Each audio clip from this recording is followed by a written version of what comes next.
दिल्ली की सीएम रेखा गुप्ता ने कहा, आज हम अपनी टीम के साथ गोवर्धन परिक्रमा के लिए आए हैं। हम बांके बिहारी के दर्शन भी करेंगे। सभी लोग बहुत उत्साहित हैं। मैं सालों से यहाँ आती रही हूँ। दिल्ली की मुख्यमंत्री बनने के बाद पहली बार यहाँ आई हूँ। आज बांके बिहारी जी, गोवर्धन जी महाराज की शरण में हम सब लोग आए हैं। मैं अपनी पूरे कार्यकर्ताओं की टीम के साथ आई हूँ और मुझे खुशी है कि प्रभु का आशीर्वाद दिल्ली के साथ, हम सब के साथ यूं ही बना रहे और हम जनता की सेवा के लिए काम करते रहें। और बाबा का आशीर्वाद लेने के लिए मुझे सौभाग्य मिला। मैं यहाँ परिक्रमा कर पा रही हूँ। ये मेरे लिए बड़ा ही खुशी देने वाला अवसर है और दिल्ली की सेवा लेने के बाद मैं पहली बार यहाँ परिक्रमा करने आ पाई हूँ और वृंदावन बिहारी लाल जी के भी दर्शन करेंगे। बस इतना ही चाहती हूँ कि दिल्ली विकास के पथ पे आगे बढ़ती रहे और सेवा का जो ये मौका मुझे मिला है, मैं इसमें पूरे सामर्थ्य के साथ काम कर पाऊँ।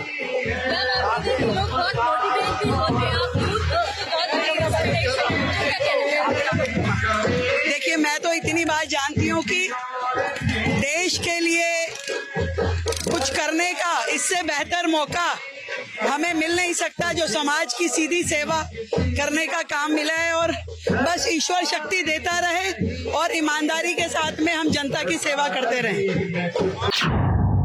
दिल्ली नेहरू पार्क में प्रदूषण नियंत्रण उपायों का निरीक्षण करने के दौरान दिल्ली के मंत्री प्रवेश वर्मा ने कहा, अगर पिछले साल से तुलना करें तो इस साल प्रदूषण का स्तर काफी कम है। सर्दियों में सुबह के समय प्रदूषण बहुत ज्यादा होता है। हमें अक्सर बहुत गंभीर की चेतावनी मिलती है। मंत्री सिरसा जी ने इस बारे में सोचा और हम इसके लिए व्यवस्था करने के बारे में सोच रहे हैं। हमारी सरकार जब से बनी है, हमारे मंत्री सिरसा जी और उनके डिपार्टमेंट द्वारा ऐसे कई महत्वपूर्ण कदम उठाए गए कि आज हम अगर पिछले सालों से तुलना करें तो इस साल का AQI और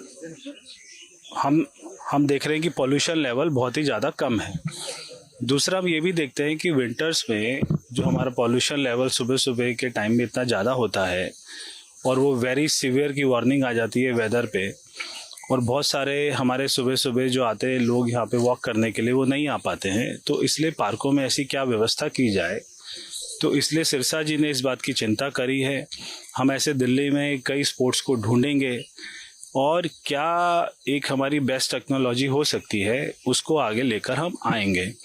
दिल्ली में जो सड़कों की बात है वो भी पॉल्यूशन में एक जो है बहुत बड़ा कदम है कि हमने सेंट्रल गवर्नमेंट से 1000 करोड़ रुपए मांगा है और ये पैसा बहुत ही जल्दी हमको रिलीज़ हो जाएगा। दिल्ली की जितनी भी टूटी हुई सड़कें हैं, गलियां हैं, वो सबको बनाना है, नए नए फ्लाईओवर बनाने हैं, नए नए प्रोजेक्ट लेके आने हैं। तो ये डबल इंजन की सरकार का फायदा है। दिल्ली के मंत्री मनजिंदर सिंह सिरसा ने कहा, मैं अरविंद केजरीवाल आतिशी और आपसे कहना चाहता हूं कि आप रोहिंग्या और बांग्लादेशियों के लिए जितना विरोध करना चाहते हैं कर सकते हैं, लेकिन हम उन्हें इस देश में नहीं रहने देंगे। हम ऐसी किसी भी राजनीति में शामिल नहीं होंगे जिससे दिल्ली के लोगों की जिंदगी से समझौता हो। परसों एक हत्या की घटना सामने आई। वे हर जगह अपराध करते हैं। हम उन्हें यहाँ नहीं रहने देंगे। उनके प्रतिष्ठान ध्वस्त कर दिए जाएंगे। केजरीवाल जी को मैं कहना चाहता हूं, आम आदमी पार्टी को कहना चाहता हूं, आतिशी जी को कहना चाहता हूं, आप जितना मर्जी रोहिंग्या बांग्लादेशी इन लोगों के लिए खड़े हों। रोहिंग्या मुसलमान हो, बांग्लादेशी मुसलमान हो, हमारे देश के अंदर घुसपैठिए हैं। उनको किसी सूरत में देश में नहीं रहने दिया जाएगा। अरविंद केजरीवाल जी, अगर उनको आपको इतना ही स्नेह और प्यार है उनके साथ तो ले जाइए अपने घर पर, बसाइए उनको ले जाकर। हम बिल्कुल दिल्ली को स्पष्ट बताना चाहते हैं, हमें ऐसी कोई भी किसी भी तरीके की गंदी राजनीति में नहीं शामिल होंगे जिसके अंदर वोटों के खातिर दिल्ली के लोगों की जान के साथ खिलवाड़ किया जाए। ये जितने रोहिंग्या, ये जितने बांग्लादेशी हैं, देखिए परसों भी मर्डर हुआ। हर जगह पे ये क्राइम करते हैं। बेटियां, मां बेटियां यहाँ सुरक्षित नहीं इनके रहते। और इस तरह का काम करने वाले लोगों को अगर अरविंद केजरीवाल जी दिल्ली में बसाना चाहते हैं, हम किसी भी सूरत में उनको बसने नहीं देंगे, नहीं देंगे, नहीं देंगे। बिल्कुल उनके घर तोड़े जाएंगे, उनको यहां से बाहर निकाला जाएगा। जो कारोबार और फैक्ट्रियां चला रहे हैं उनको बंद किया जाएगा। और मेरे खुद के इलाके के अंदर हजारों की तादाद में लोग घुस चुके हैं। वहां पर जीन्स की फैक्ट्रियां चलाते हैं, वहां पे बहन बेटियों का जीना हराम कर देते हैं।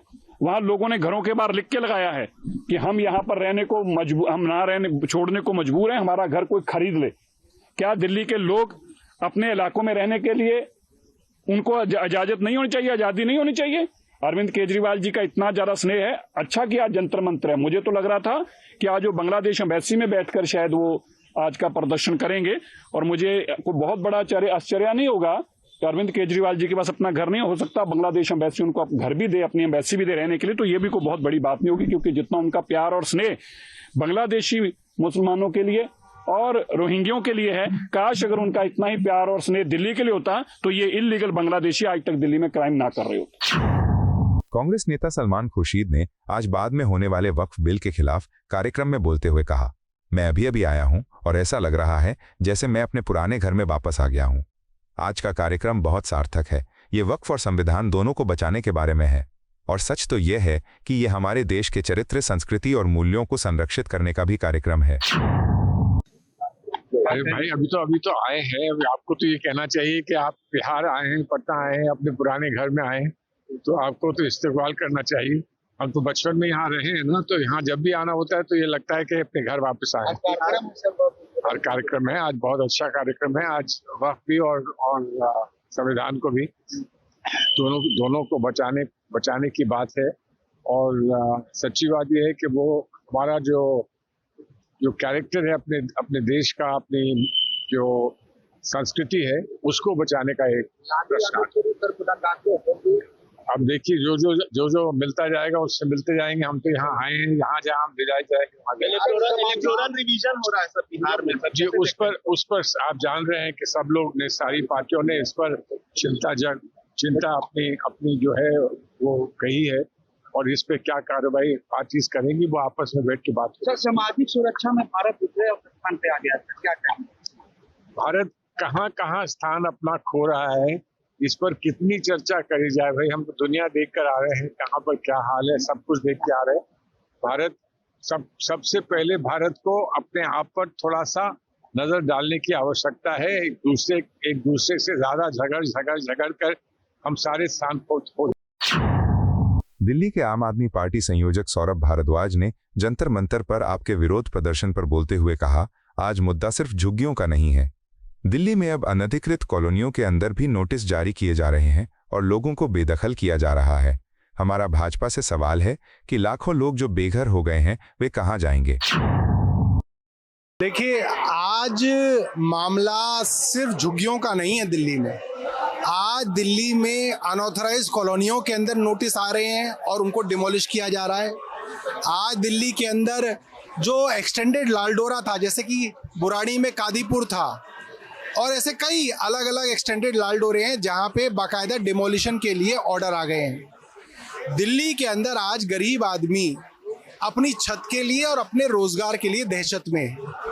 आप सोचिए, देश का कानून है, दिल्ली में 2015 यानी कि हमारी सरकार बनने से पहले जो लोग यहाँ पे रह रहे हैं, आप लोग उनको बिना वैकल्पिक व्यवस्था के नहीं बेघर कर सकते। ये कानून है, और हमारी सरकार से पहले जो लोग रह रहे हैं उनका कानून है। वो लोगों के लिए नहीं है कि अरविंद केजरीवाल जी ने बसा दिए। वो लोग नहीं, वो लोग दिल्ली में रह रहे थे, 20-20, 40-40 साल से रह रहे थे। उनके बच्चे यहाँ पे स्कूलों में जाते हैं, कॉलेजों में जाते हैं, बीवियां नौकरियां करती हैं। आप ये सोचिए, आप उनको पूरा का पूरा निस्तेनाबूद कर दोगे, वो कहाँ जाएंगे? भारतीय जनता पार्टी से हमारा ये सवाल है, जो लाखों लोग बेघर हुए हैं, ये कहाँ जाएंगे? केंद्रीय मंत्री मनसुख मंडाविया ने कहा, पीएम के फिट इंडिया अभियान को आगे बढ़ाने के लिए हर रविवार को पूरे देश में संडे ऑन साइकिल कार्यक्रम आयोजित किया जाता है। आज देश में संडे ऑन साइकिल कार्यक्रम एक आंदोलन बन गया है। देश भर में 6000 से ज्यादा जगहों पर स्वच्छता योद्धाओं और कार्यकर्ताओं के साथ इस कार्यक्रम का आयोजन किया गया है।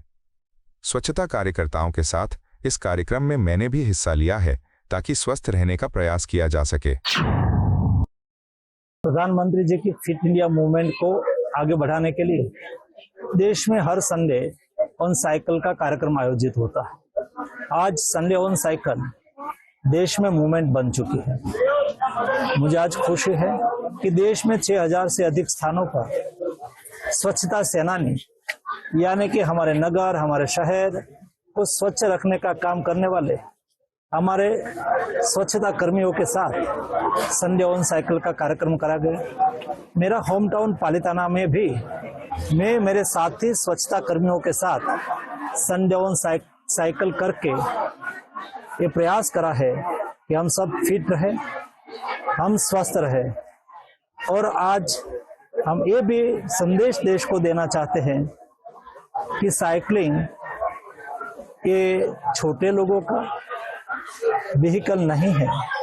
स्वस्थ रहने के लिए हम सब लोगों को साइकिलिंग करनी चाहिए। दुनिया में यही ट्रेंड है, बड़े हो या छोटे हो, सब लोग साइकिलिंग करके स्वस्थ रहने की, फिट रहने की कोशिश करते हैं।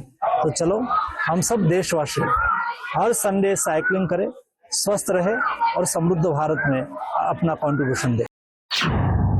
पटना में कांवड़ यात्रा मार्गों को लेकर दिल्ली के मंत्री कपिल मिश्रा की चेतावनी पर प्रतिक्रिया देते हुए आरजेडी प्रवक्ता मृत्युंजय तिवारी ने कहा, जहां भी भाजपा सत्ता में है वहां इस तरह की नफरत की भाषा का इस्तेमाल किया जाता है और सांप्रदायिक विद्वेष फैलाने की कोशिश की जाती है। बीजेपी सरकार जहां जहां जिन जिन राज्यों में है वहां इसी तरह का नफरत की भाषा बोलते हैं और नफरत फैलाने का काम करते हैं। ये सब मुद्दा जनता के लिए नहीं है। जिस वादे को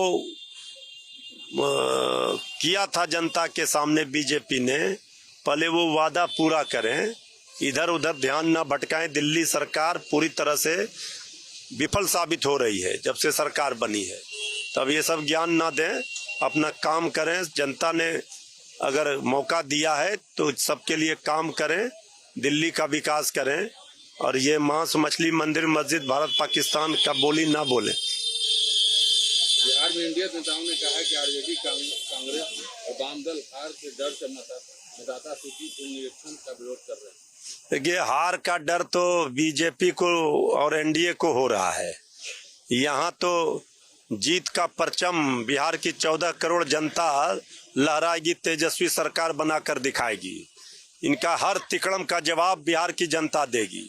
लेकिन जो गंभीर सवाल है, जो वोट के अधिकार को छीना जा रहा है, वोट देने से वंचित किया जा रहा है गरीबों को, दलितों को, शोषितों को, पीड़ितों को, अकलियतों को, ये नहीं चल सकता है। और चुनाव आयोग केंद्र सरकार के इशारे पर काम ना करे। चुनाव आयोग निष्पक्षता से चुनाव कराए और चुनाव आयोग के ऊपर जो धब्बा दाग लगा है उसको धोने का प्रयास करे। बिहार चुनाव में चुनाव आयोग के साख पर बहुत बड़ा सवाल खड़ा हुआ है।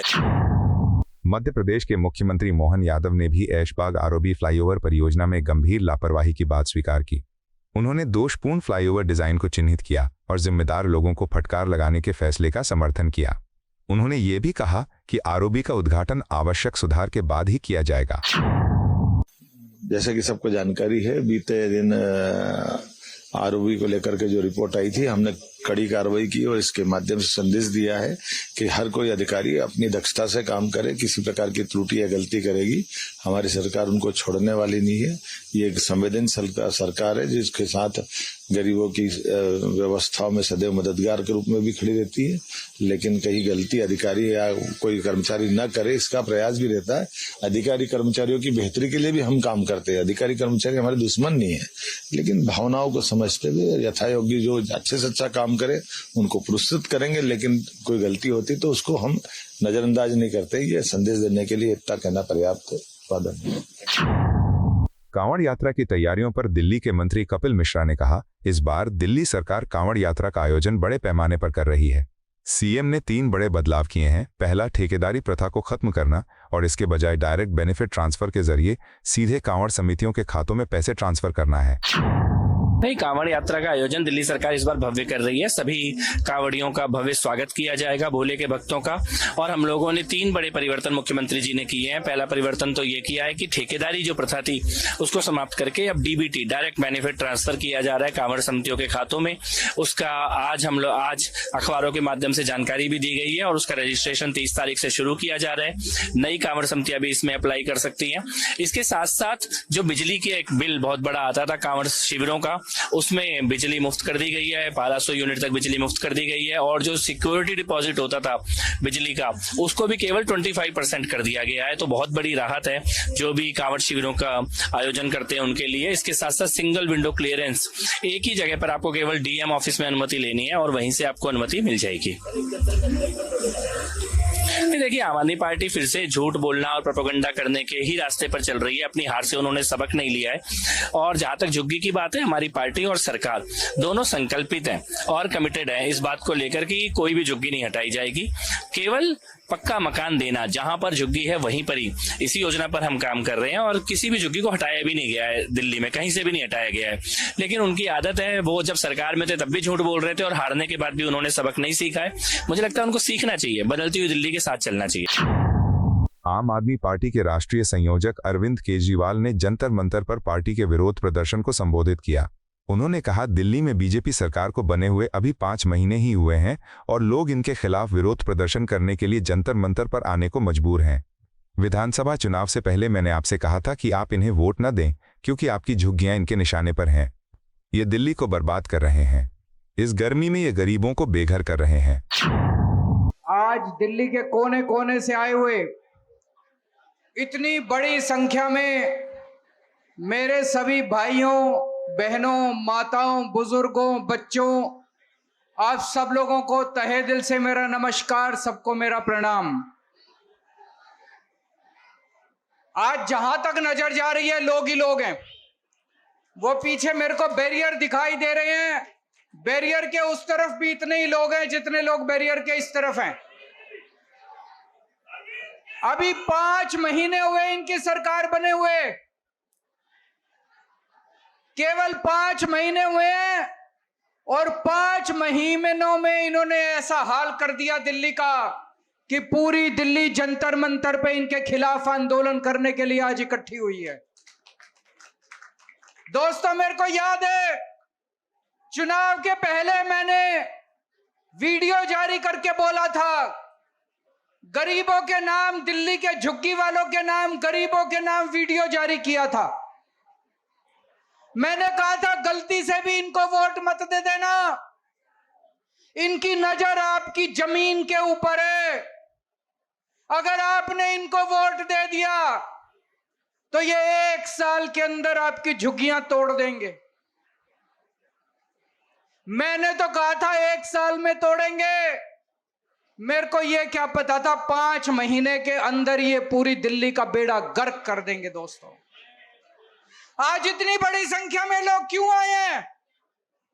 आज अपने अपने घरों को छोड़ के आप लोगों को क्यों जंतर मंतर इकट्ठा होना पड़ा? जिस तरह से इन्होंने बुलडोजर चलाए हैं, जिस तरह से पूरे दिल्ली को बर्बाद कर रहे हैं, इतनी गर्मी, 50 डिग्री सेंटीग्रेड का तापमान, उसके अंदर ये गरीबों की झुग्गियां तोड़ तोड़ के गरीबों को सड़क पे रहने के लिए बेबस कर रहे हैं। पीएम मोदी के मन की बात के 123वें एपिसोड में छत्तीसगढ़ के सीएम विष्णुदेव साई ने कहा, हर बार पीएम नरेंद्र मोदी देश के नवाचारों का जिक्र करते हैं। इससे उन्हें प्रोत्साहन मिलता है और दूसरों को प्रेरणा मिलती है। अगर हम 2047 तक विकसित भारत की बात करते हैं तो सभी को योगदान देना होगा, फिट रहना होगा और पर्यावरण की रक्षा भी करनी होगी। हम हरित ऊर्जा की ओर बढ़ रहे हैं। आज हम लोग हमारे देश के यशस्वी प्रधानमंत्री श्री नरेंद्र मोदी जी की 123वीं मन की बात सुने और हम लोगों का बड़ा सौभाग्य कि आज हम लोगों के बीच में महामंडलेश्वर पूज्य श्री कैलासानंद जी गिरी महाराज जी उपस्थित हैं। उनके साथ हम सब लोग सुने और साथ ही मध्य प्रदेश से महिला बाल विकास मंत्री श्रीमती सावित्री मंडावी जी, सावित्री ठाकुर जी उपस्थित हैं। हमारे छत्तीसगढ़ महिला बाल विकास मंत्री श्रीमती लक्ष्मी राजवाड़े जी उपस्थित हैं। हमारे पूर्व मंत्रीगण, विधायकगण और हमारे बहुत वरिष्ठ जन, निगम मंडल के अध्यक्ष, सबके साथ हम लोग प्रधानमंत्री जी की मन की बात यहाँ पर सुने हैं। और हर बात प्रधानमंत्री जी नई नई कोई जो इनोवेशन हमारे देश में होते रहता है, जो हमारे लोग नया नया नवाचार करते हैं, उनको देश और दुनिया के सामने लाते हैं, तो उनका भी काम करने का मनोबल बढ़ता है और लोगों को भी उससे प्रोत्साहन मिलता है। सर, प्रधानमंत्री नरेंद्र मोदी जी ने अपने मन की बात में इमरजेंसी का जिक्र किया है, साथ ही साथ पर्यावरण का और पेड़ लगाओ की बात कही है, पर्यावरण का जिक्र किया और फिट इंडिया की बात कही है। इसको बिल्कुल, अगर हम विकसित भारत की बात करते हैं 2047 तक, तो उसमें सबका योगदान भी जरूरी है और सबको फिट भी रहना है और पर्यावरण की भी सुरक्षा करना है। और माननीय प्रधानमंत्री जी ने तो ठाना है आने वाला 2070 तक जीरो कार्बन डाइऑक्साइड उत्सर्जन का उन्होंने ठाना है और उस हिसाब से काम भी कर रहे हैं। हम लोग ग्रीन एनर्जी की ओर बढ़ रहे हैं, वृक्षारोपण पर ज़्यादा ध्यान दे रहे हैं। माननीय प्रधानमंत्री जी ने पिछले साल ही हमारे देश में एक पेड़ माँ के नाम से शुरुआत किया है और पिछले साल भी हम लोग करीब 4 करोड़ पेड़ छत्तीसगढ़ के अंदर लगाए और इस साल भी 2.25 करोड़ का लक्ष्य रखा गया है।